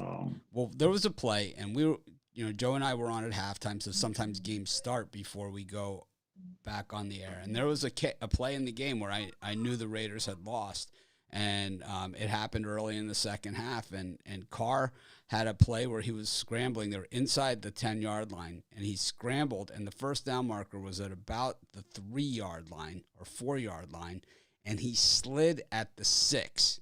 And something I never do, I just grabbed something off my desk and threw it at the TV. Because I knew at that point they had lost the game. It was second down when it happened, at third down, incomplete pass, and then they missed the shortest field goal of the season right after that. So I knew when he didn't dive forward to get the extra yard, just to get the first down there, that they were done in that game. And that really was it for them at that point. So I wonder if he looked at that. I just wonder if he saw that. And I'm going to guess this came up in the film room. I'm going to guess it did, because I can't be the only one that saw that. I mean, Joe saw it. Yeah. I mean, I had the Raiders. I did. I was disgusted. I had a golf tee. I threw it at the TV. What else do you have for us today? I'm going to look at another game here. The Arizona Cardinals, they pulled a big upset last week. I think we've talked about this, Mitch. Each year there's that one team that gets you, whether it's the Timberwolves in the NBA. Well, for me this year, it's the Arizona Cardinals in the NFL. Like I've gone against them several times, and I just, they just keep getting me. They were a 5.5-point road underdog last week, and they pulled an upset. Of course, today, they don't have Hopkins, they don't have Kyler Murray, so it's going to be a much more difficult road to hoe. I'm going to go against them here, and I'm going to take Carolina. When you look at how teams do off division upset wins when they were a +5 or greater dog in that division upset win, those teams, when they're installed as a favorite the next week, they've gone just 73-119 against the spread going back to 1980, including 10-26 ATS the last 36. So the most recent trend isn't good as well. I think this is just one of those situations coming off that big division upset win, and now favored by more than a touchdown at home without their receiver, without their quarterback. I don't want any part of Arizona. I'm going to take the points with Carolina. Joe, Al, not thinking Colt McCoy's due for another 22 of 26 passing. What was that? I don't know. And I'm going to have to agree with Al on this one. I really do think the Panthers can keep this tighter than this number is. I think everyone's going to be all over the Cardinals with all of the problems the Carolina Panthers have had so far this season. But I think it's a tighter one than most people expect. You look at their offenses, and Carolina is not doing as well as the Cardinals. Cardinals are one of the top scoring teams, but I don't think in this one without Kyler Murray that they get it done. Yeah, I think this is an under all the way. Back in early October, about a month ago, the Cardinals had a 17-10 game against the 49ers. I think this one is going to be a very similar game to that. A lot of field goals and because Carolina's a tough defense too. Their offense has kind of hung them out to dry, the defense, but they've been able to hold it up. Unlike Washington, right, where the offense has hung that awesome defense out to dry, right? What are they, 32nd or something in the NFL? Washington, right? Who would have thunk that? Ron Rivera defense. But I think that this Arizona defense has had kind of an easy go of it because the offense has been so good and they've been, not on the field as much. So I think that I think this is one of those games that's probably a lot of action between the 20s and some field goals. So I like the under in this one too. Yeah. Have you had a chance to look at the current number this morning? For the under? No. The side. Is it The still? No, it's dropping a little bit, but it's still over. It's still more than a touchdown. I'm just pulling it up right here. Yeah, it didn't last night when the news came out. I see 9.5, 7.5 at BetChris, which is having some really oddball lines this year. Can't even look. 8.5 at DraftKings is the low, and I see a 10. It just was a delayed reaction. I thought last night it would have dropped to where it is now sooner, but for several hours last night it was still 10.5, and I didn't quite understand what's going on here. They've already announced Murray and Hopkins aren't playing, and the number's still 10.5. I didn't get it. Yeah, so at least it's moved. 8 at FanDuel. Yeah. So it's kind of all over the map. Yeah, we might see some upsets. Through the first several weeks, there was just that one upset, the Giants, New Orleans, where a team was a 7-point or greater dog, and they pulled an outright upset. Now, lately, the last couple of weeks, we've begun to see what we know and love about the NFL, that these, ridiculously, big underdogs win the games outright, like we saw on Thursday with the Dolphins and Ravens. And there's several opportunities today for that to happen as well. So it could be a fun day in the NFL.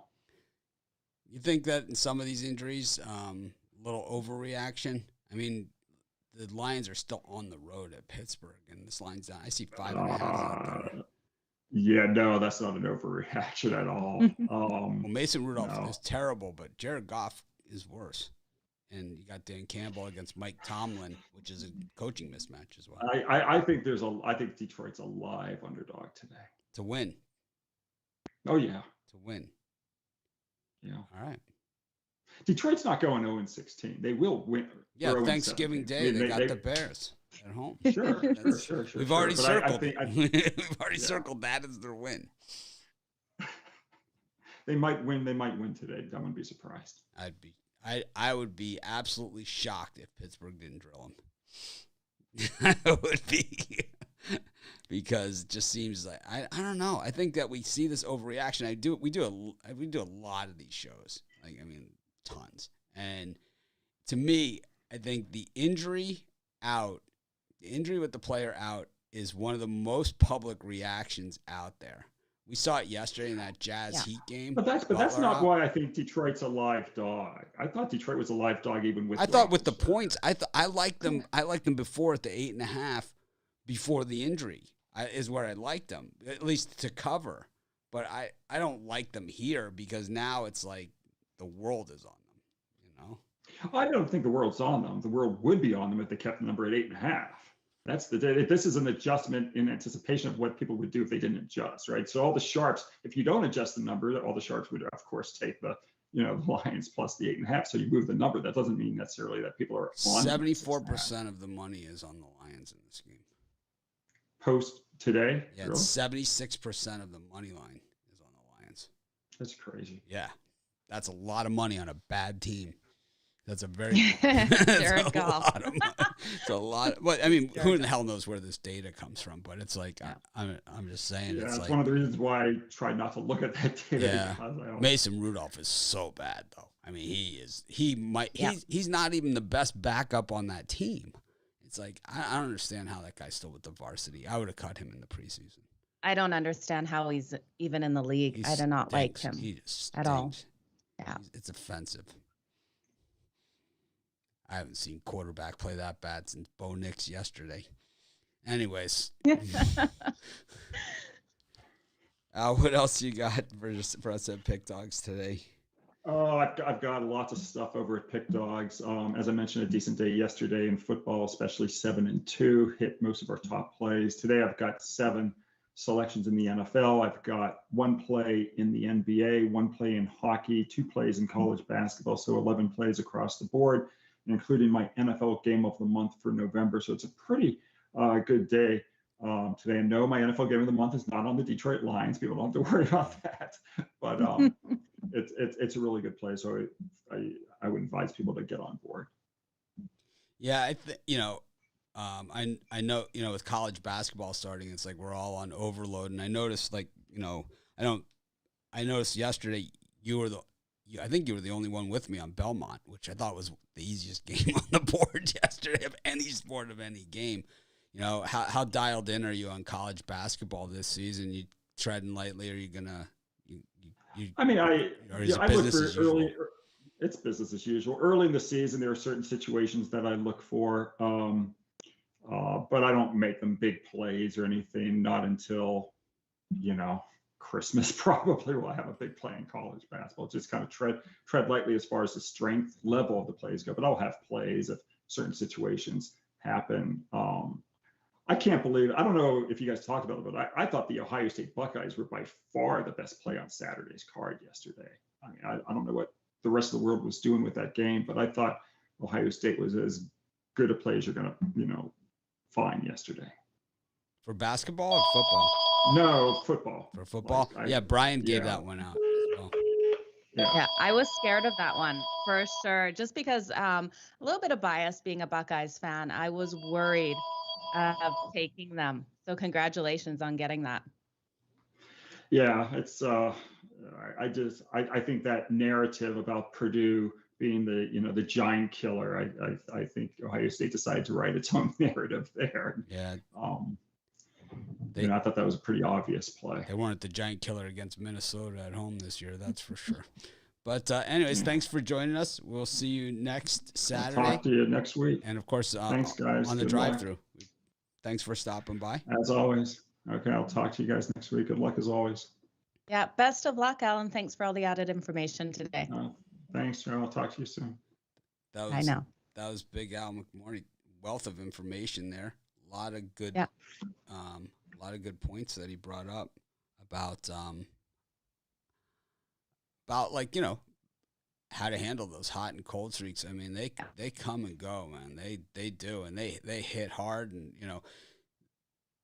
the worst to me is when you feel like the cold streak is over, and then all of a sudden you get backdoored, with a really horrible beat on top of it. And it's kind of just like, where does it end? And it just seems like a waterfall, an avalanche of them coming on you. But, it always seems to end, and then, always seem to come out of it well. I always, what I would always do is go to Vegas. I would just stop what I was doing. I would just get a trip to Vegas. And people would say to me, like in the show and stuff, stop what you're doing, get on a plane, go to Vegas. And I would do it. Yeah. And it would always work. So, well, there was some Mondays I was known to sit in the pub at 10 a.m. and have a drink because my Sunday bets had gone that bad. Well, but I haven't done that in the last year. Well, we know what Chris likes to do when he has a bad day. What is that, Chris? McDonald's. No, I'm kidding. No, I'm kidding. You head to Macca's, hey? Slow, painful death. Yeah, no. And nothing a Big Mac can't fix. We got a comment here that Rudolph is better than Goff. I don't know about that. I don't. Neither do I. That's gonna be. We're really digging deep there. I'm not really sure about that. Oh, Rudolph, I can't even look at him. He drives me insane. Yeah, he's god awful. He is terrible. But Roethlisberger hasn't been great this year either. He hasn't. No, he hasn't. That line opened at 10. It was 8.5 quick. And then it's down to 5.5. But Chris, what do you have going on today? I think it's very topical that you bring that up because this Lions and Steelers game is the one that I'm talking about. The news was obviously now about Ben Roethlisberger being on the COVID list, but even though the Steelers had won 4 straight coming into this game, I haven't been overly impressed with the Steelers for much of the season. And, you look at the Detroit Lions, 0-8 on the year, but they've been competitive in a lot of those games. And, yes, they were blown out by the Philadelphia Eagles in their last outing, and probably what was their, most winnable chance at a game, heading into that game. But, I think that this is a good spot as well. Like you said, Mason Rudolph, not the ideal backup quarterback if I'm running an NFL franchise. And, the Steelers here just haven't been able to really do all that much in the favorite role this season. When they've laid at least 2.5 points this season, they're 0-4 against the number with a pair of outright losses. And, I just think that this is a spot where the Steelers can't make up for that one extra injury, which is the biggest one, I think, to Ben Roethlisberger. I think Jared Goff puts his best foot forward today. I think the Lions defense shows up, takes advantage of a banged up Pittsburgh team, and I think they get the outright win here. So you can take the points if you want, but I'm going with the Lions on the money line in this one. Money line, Jared Goff and Dan Campbell. Goff on the money line. I don't like it. Sorry, Chris. I don't know. I'm not taking a side in this one. I don't like Mason Rudolph. I don't like Jared Goff. I think both of them are going to have a hard day. I think we'll see the defenses step up more than anything. I am kind of concerned on this total, though. It has dropped down to 40.5. Liked it better around the 43, 44 mark. It's going to be one of those games. I can see both quarterbacks making mistake after mistake. I think it goes over if the defenses can capitalize, get some defensive touchdowns in this one.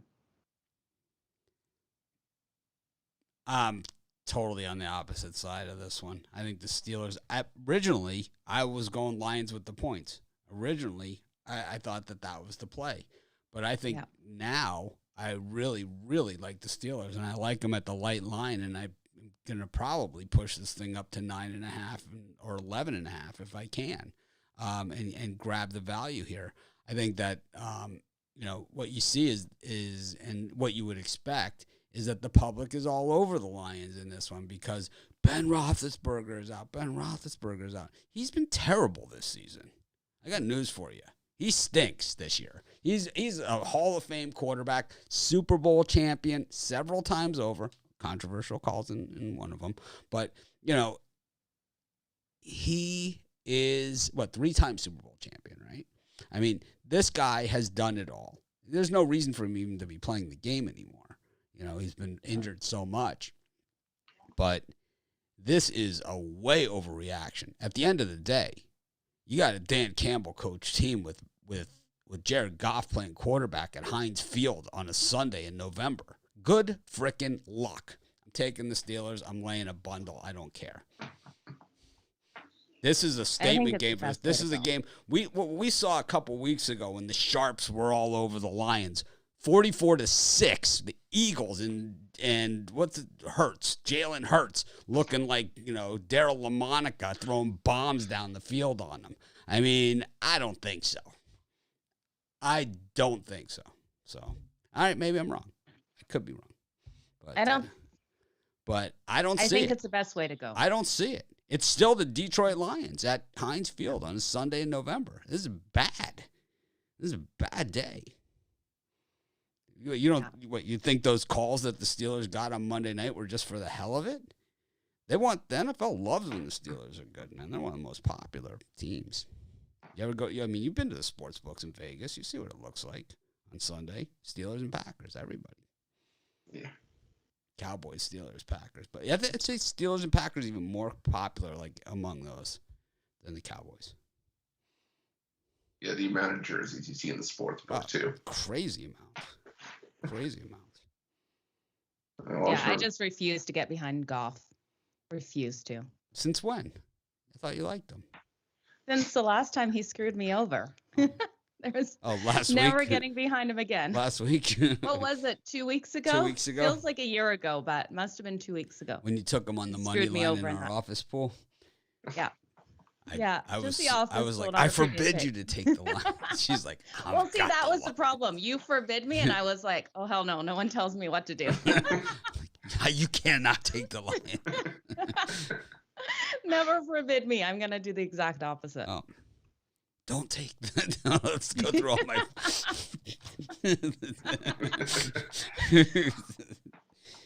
Don't take the Chargers. Try me. Runs in my family. I got it from my mother. All right. What do you got going on today at Pick Dogs, Chris? I was going to say Mitch gets Christmas cookies with bites taken out of them. Joe's going to get a Jared Goff It was a jersey mound. sent to her for Christmas. It was a ball of cookie. It was delicious. You just had to pick at it over a week. You'll eventually find the good stuff in the middle. But now today I got a little bit of everything for everybody. I got some college hoops on the board, some NBA, or if you're just looking for NFL, I got my Shotgun Sunday 3-pack. 3 plays on the board that I really like today. So we're going to hope to keep our winning ways going into next week. We're just going to try to keep the momentum going. It's been a rough last couple weeks, but I think we're starting to see the tide start to turn. So definitely jump on board. A lot of people jumped on the long-term passes. It's going to be some of your best value. All the sports starting to bleed together, and this is where you're going to get the most bang for your buck, especially heading into the holidays. So definitely check that out over at Pick Dogs Premium. True story. When I met up with the Ruffalo in Vegas, the guy shows up with a bag full of candy and chips. It's like, what's in the bag? That's candy and potato chips. Walking around the Vegas Strip with a bag of Smarties and coffee crisps. Out of context, if you say that I show up with a bag of candy and chips, that sounds really bad. It happened. You can't make this stuff up. It happened. I like it. All chocolate kind of candies, or did you have some gummies mixed in there? Smarties and what was the other thing? Coffee crisp. Good stuff. I like it. Good stuff. They didn't go to waste. That's for sure. I was going to say, and Joe, if you ever go to Peppermill with Mitch, don't try to order the fruit cup. Okay. Story behind that? Doesn't like the fruit cup? It's just a long day. That's what it turns into. Love it. Don't order the fruit cup. I'll add it to my notes. All right. Well, thanks, Chris, for joining us. Of course, we'll see you during the week. And, Chris is going to start doing some college basketball videos along with the hockey videos that he does at Pick Dogs. We're going to try and figure it out. We're just going to try and the idea is that we're just going to try and cover more games. I can't get to them all, and it's like I can get to a good amount, but I can't get to the amount that I want to do. It's like tomorrow there's 11 NBA games, but then we have a ton of college basketball, and not all of them are mainstream games. So it's like I know Chris doesn't just follow the mainstream, so I know that he'll be able to take a few of those off my plate. We're not going to cover them all, but we're gonna try and get have Chris at least do a few a day to add in to what we're doing. So I appreciate it, and of course we will see you tomorrow on the drive-through. Absolutely. We'll see you guys then. Chris Ruffalo. Have a great day. Taking the Lions on the money line. He's brave. Well, he's been taking these big money line dogs on the show all the time. So yeah. Where are we at? I don't see anyone in the green room. Everyone leave. They all left. We had Brian and Rod, and they're gone. Oh, interesting. Well, hopefully they call back in here. I'm not seeing them in the green room either. Huh. Do you want me to send them a message? I think they Send them a message? I think they know they're supposed to be on the show. They were on there, right? Whoa. Now I just hung up on everybody. But anyways, we'll see what happens here. Sorry about that. I kind of lost everybody right in the middle of the show. Sorry, Joe. That's okay. I lost you there in the show, but I see Rod is back. So let me I lost you on this one. Hang on a sec. Let's see if we can get you back. I hit the hang up button on the Skype trying to hit the chat. Like, Rod and Brian aren't here. Okay, bye, Joe. No, I hit I tried to hit the chat button to send everybody a message. And tell me how you really feel about me this morning. Oh, it's okay. I who calls you at 9 a.m.? I did. Just you. Who was ready to go? Who was chomping at the bit? Yeah, I love it. Who's gonna do 6 shows with you today? I am. Absolutely. I'm excited for all our shows today. I can't wait for halftime, Mitch. They are my favorite shows. Yep. We've got Rod with us now. Rod, welcome. Let's see. Muted. Morning. Got NFL action. Kicked some butt in college football yesterday. You've been on a heater, and that's always a good thing. They don't last forever, so we enjoy them while we have them, and definitely makes up for some of the rough days. It's fun when you're on the heater because you forget about the bad days they had and all those bad beats and those months where it's like it's like, how am I gonna crawl out of the pit? But yeah, Rod has been red hot and kind of carrying us. But of course, NFL Sunday, one of the toughest things that there is. So hopefully you can carry it into today. What are you looking at today in the NFL? Well, we'll start one for you guys. We're going to go with the Colts and Jags game. I don't think anyone's talked about this one yet, so we're going to go with it. We're going to go with. I'm going to take the Jags here. Bittler's probably in the background going, "Yeah, I think the Jags, Jags," as you would say. I still don't see him on the show. I don't know where he went. I don't know where he went either. But anyways, I think it's too many points. And historically, you look, Jags are 10-1-1 the last 12 meetings versus these Colts. They always come to play in this spot. It's a little voice in like my head that says, "Hey, remember this spot? They always give too many points." So for me, it's like this Jags defense has come to play. We've seen what they did last week to the Bills. They shut down their offense, and we know what Wentz does. Wentz is good for a good INT right in the middle of nowhere to get you a backdoor cover when you want it. So for me, I'm going to take the Jags here plus the points as the underdog here in this. I think it's just too many points. I don't trust the Colts and Wentz with that many points. Sure, they did it last week, but and they are 4-0 against the lower, weaker teams this season. But for me, I think it's just too many. This Jags D has stepped up, and Jags are slowly getting better week by week. Joe, give me the Jags here plus the points. Urban Meyer, one of my people. I'm not buying it. I'm not buying it. I think the books are trying to trick you here. Take the Jags plus the points. After what we saw them do to the Bills last week, there is no way I'm going to touch the Jags. Give me the Colts minus 15. I think they come and get a huge blowout. I don't see it, right? Yeah, I would take the Colts so I don't see minus the points, but yeah, I think they win this at least over 2 touchdowns for sure. All day, twice on Sunday. There's no way. This Jag team sucks. Tough to go against the guy on the heater, though. It's tough to go against. It is, but you look at the Jags. They're 1-4 against the spread in their last 5 games after win. They don't come out and win after. No, they got crushed. They don't just lose either. They get absolutely destroyed. And the Colts actually have that extra 3 days of rest to heal those bumps and bruises. And we know that the Jags, to get that 9-6 win, I mean, they left it all out on the field in that one. So. Oh, absolutely. They're not hanging with this Colts team. The Colts can put up the points. The Jags still can't put up the points. I'm not buying it. I think this is a trap. I think under 47.5, and I think it's, that's going to be tight with that. And I think it is the Colts scoring the bulk of that. I could see the Colts getting some defensive scores in this one. Oh, absolutely. Trevor Lawrence can throw a good interception every once in a while. Rod, you want to do another game? I'm waiting for Brian, see if he shows, Brian shows up. Soken wins. Way more faith in Wentz. They're both neither of these guys are going to carry it on. Well, I see Brian is back. It looks like he's on his phone. His computer must have rebooted. Oh, probably. Do you want to do another game, or you want to pass it over? It's up to you. I can give you a quick hoops play. For me, I like we got the Gophers here versus Princeton, and the Gophers up to start here. But I'm going to take Princeton.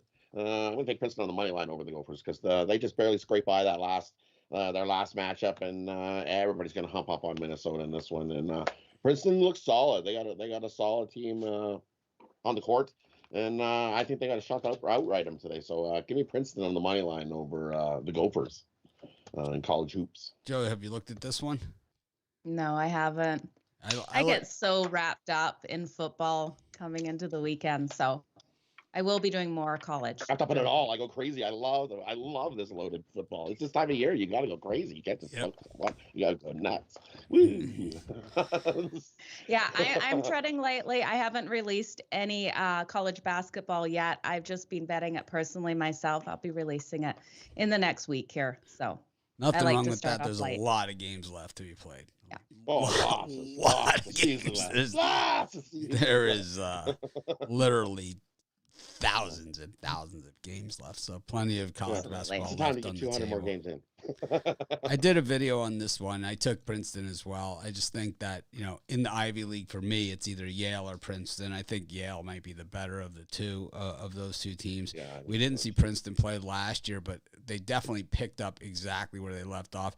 I think the thing that Princeton can do to teams, and I think Yale does the same thing, but not quite as well as Princeton even does, even though I think Yale, like I said, is the better team. I think they just have better players. But Princeton can really change the pace of the game on you, and you could want to run if you want to. You can try it you want all day long. These guys are going to slow it down, and they are going to dictate the pace of the game. And I think it's going to frustrate Minnesota because at the end of the day, this Minnesota team is not that talented. So I think they're going to struggle here. I like Princeton as well on that one. Rod, what are you selling today at Pick Dogs? Well, we're off a great day yesterday. Went 5-0-1 in college hoops, or 2-0 in college hoops, 5-0-1 in college football. We crushed our top play of the day, game of the year with Baylor. This week I got my 10-star AFC game of the week up there, along with 4 other solid Sunday bets in the NFL. So you get my Sunday, big Sunday ticket in the NFL, or I have a 3-pack of my top play in the NHL, college basketball, and college. And the NBA. So NHL, college basketball, and the NBA. I got a nice little 3-pack there. Or you get my 5-pack of NFL over at Pick Dogs Premium. Let's see if we can keep the streak rolling. Feeling good. All right. Good. Rod has been red hot, so be sure to grab those packages. But Rod, we'll see you in a couple minutes for the premium and VIP shows. Sounds good. All right, that was Rod, and I see Brian Good luck, Rob. Back in the green room. It's Mitch, I'm slamming the Colts. Wentz is missing the birth of his kid. Are you kidding me? You're telling me this quarterback's not going to come out guns a-blazing today?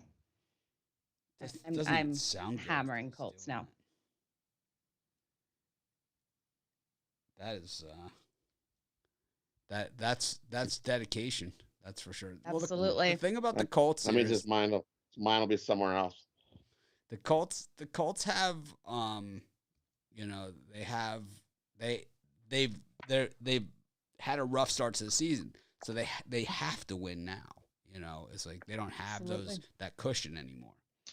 This is the Jags. Give me a break. It's the Jaguars. Speaking of Jaguars, oh man, I like that name for him. Bring in Brian. Yeah. Let's see if we can find him on here. For some reason, I always have trouble finding his name on the roster. I should put these in alphabetical order. You think that would probably just help look me. for Sharp. It says. I don't think that's what it says. It might say something besides your name, but I don't think that's shithead, whatever. Starts with an S, one way or the other. There you go. You guys hit that thumbs up for Brian coming on in. Oh, NFL Sunday. We're at the midway point of the season. This is kind of like now we have a lot of data under our belt to really work with, but I don't think we've seen any solid consistency from anyone out there. We've seen, teams like the Titans go out and beat the Rams, and we've seen them lose to the Jets. We've seen them beat the Bills, right, and lose to the Jets. We've seen the Bills, beat the Chiefs and lose to the in Arrowhead on a night game, and then lose to the Jaguars. And then we've seen the Jaguars lose, 31-7 against Geno Smith, and beat the Bills. So see the Dolphins, get slaughtered by everybody and then beat the Ravens in a no-doubter. So that is the NFL. That's the reason they play the games. I apologize to everybody for my technical difficulties today. I forgot to plug my computer in yesterday, so it didn't have enough power to make it through the show. So It's all me. But I love Rod's pick on the Jags. That's a very good play. Love it today.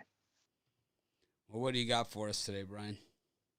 Yeah, for me, I got a play you probably will hate, but here it goes here. For me, a play that just missed my premium list was the Washington football team. It's been a team of disappointment for me. I picked them to win the NFC East, and I thought they would offer a ton of value to bettors this year, and it's been the opposite. They're 1-7 against the spread this season.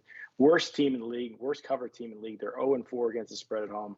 But with all these spread losses, we get an inflated line, in my opinion, especially playing a big public guy like Tom Brady and the Buccaneers. Buccaneers are just 0-5 against the spread as a road favorite, and the underdog in this series is 8-1-2 against the spread. To me, I think this is a boatload of points. If you're getting 9.5, I think you're good. Take the Washington football team.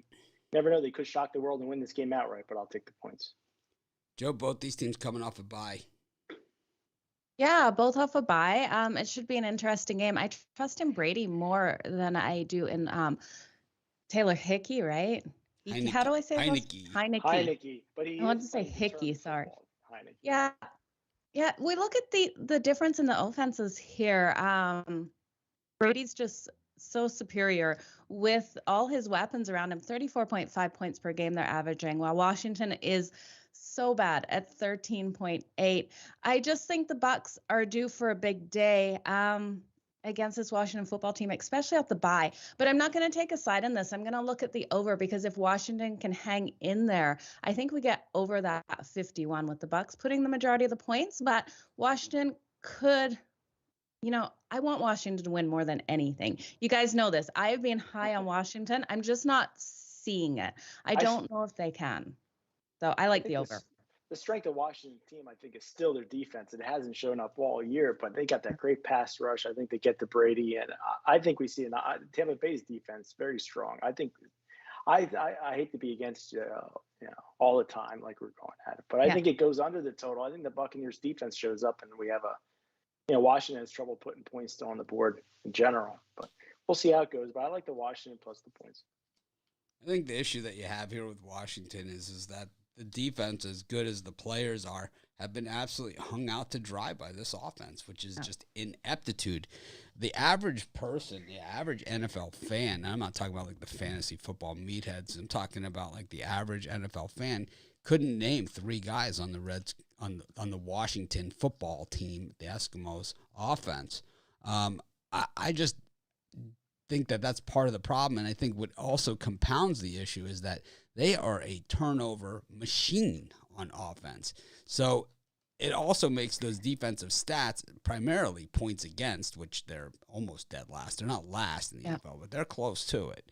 And a lot of those points, are set up by the turnover, because when you look at something like rushing yards against for Washington, they're 11th against the run. They're dead last against the pass against, Tom Brady, the number 1 quarterback in all time, and this season as well, having his best season he's ever had.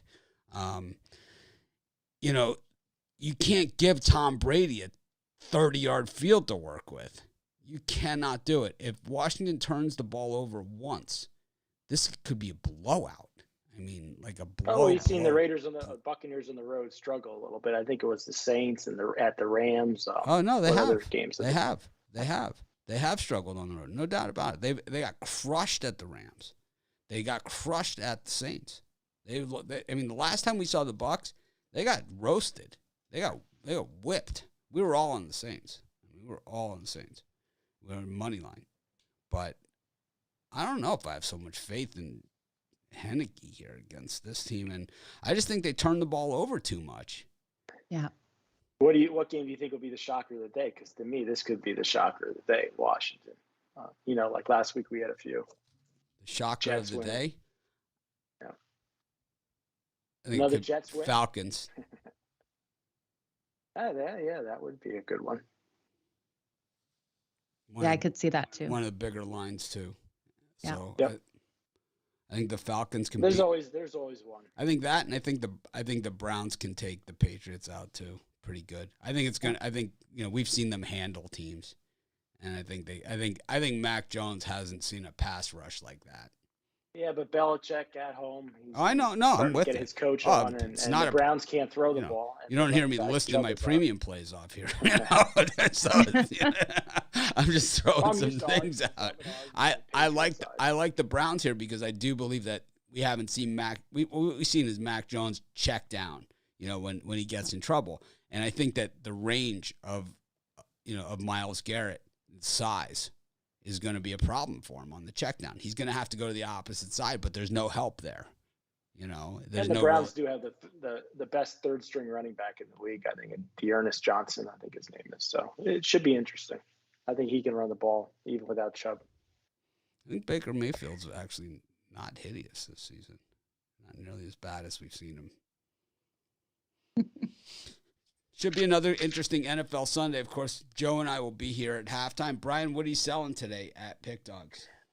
Yesterday was a hideous day, but I'm still 31-17, last 48 and 65%. So we're going to try to get back on track with a winning day. I got my Super Sharp Sunday NFL 3-pack, my 3 best NFL bets for $40 at pickdogs.com. Team me up with one of the handicappers like Rod, who's number 1 30 days. He's number 1 last 7 days. So team me up with one of the guys, and I'll have a winning day here. Or ladies, Joe, favorite handicapper. Anyway, Brian. check me out at pickdogs.com. Or you can get the Brian Bettler, Ron Romanelli, the Sharp Junior Sharp. Mm-hmm. Yes. Yeah. Well, we might have the same plays, so because we're dialed in together. So you never know. Me and him think alike. You never know.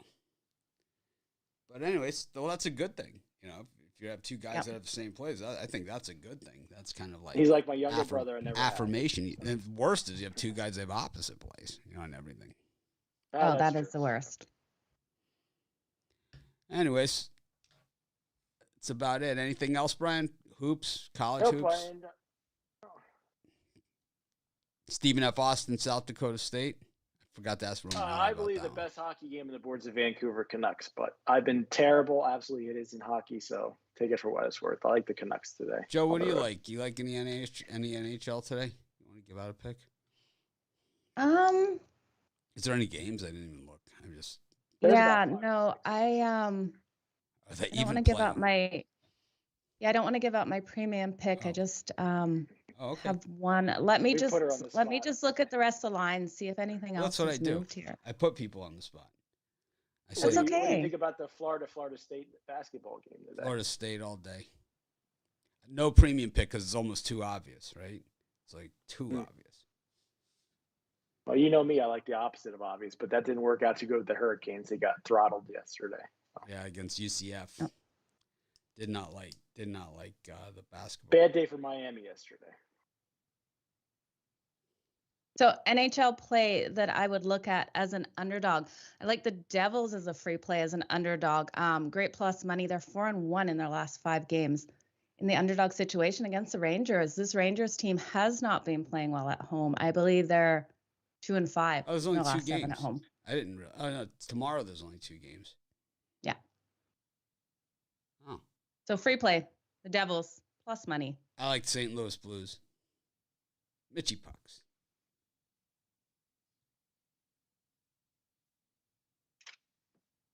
And the Ducks. I like it. I just lost my Kings last night. They lost in overtime. It's plus money there. Hurt. All right. Well, thanks everyone for joining us. Another fun show. We appreciate each and every one of you. We made it to the 2-hour mark nearly. 1:58, 10, 11, 12. So we appreciate each and every one of you. Have a winning day.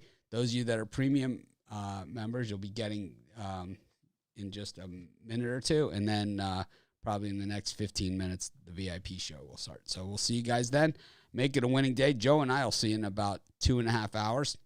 Halftime of the early games. And, of course, we'll be here for all the halftimes all day long. So let's make it a winning day. I'm going to try like crazy to act more professional tomorrow. There's tons of college hoops. I'm going to have to really pull myself together. 11 NBA, Monday Night Football, college hoops, 2 NHL games. It's that time of year.